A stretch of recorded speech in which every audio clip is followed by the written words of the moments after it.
আজি ঘৰতে পনীৰ বনালোঁ। মইনো কেনেদৰে পনীৰ বনাওঁ ঘৰতে আপোনালোকক ভাবিলোঁ এটা ভিডিঅ' বনাই দেখাই দিওঁ। মই মাজে মাজে বনাই থাকোঁ। এইখিনি মই এতিয়া গাখীৰ 2 লিটাৰ উতলাই আছোঁ। ইয়াতে ফিটকিৰি দি দিছোঁ, নহ'লে নেমু টেঙাও চেপি দিব পাৰে আপোনালোকে।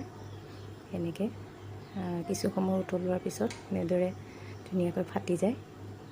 আৰু এতিয়া এইখিনি পাতল গামোচা এখনত চেকি লৈছোঁ। অলপ ঠাণ্ডা হোৱাৰ পিছত চেকি লওঁ, পূৰা গৰমে গৰমে নোৱাৰিতো, অকণমান ঠাণ্ডা হ'ব দিব লাগে। আৰু এনেদৰে ভালদৰে চেকি ল'ব, পানীটো যাতে তাৰ ওলাই যায়, চেপি দিব তাৰপিছত। আৰু এনেদৰে বান্ধি ল'লোঁ।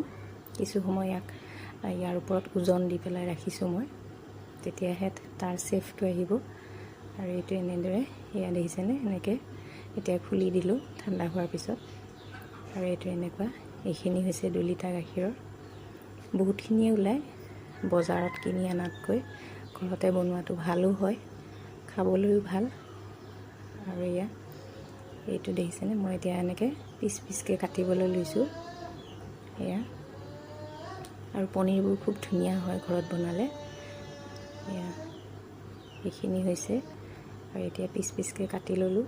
আৰু টুকুৰাবোৰ চাওকচোন, ইমান ধুনীয়া হয় আৰু খাবৰ কাৰণেও ভাল ঘৰত বনোৱা পনীৰটো।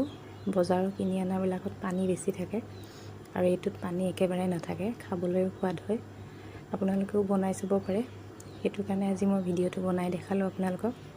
বনাই চাবচোন কেতিয়াবা।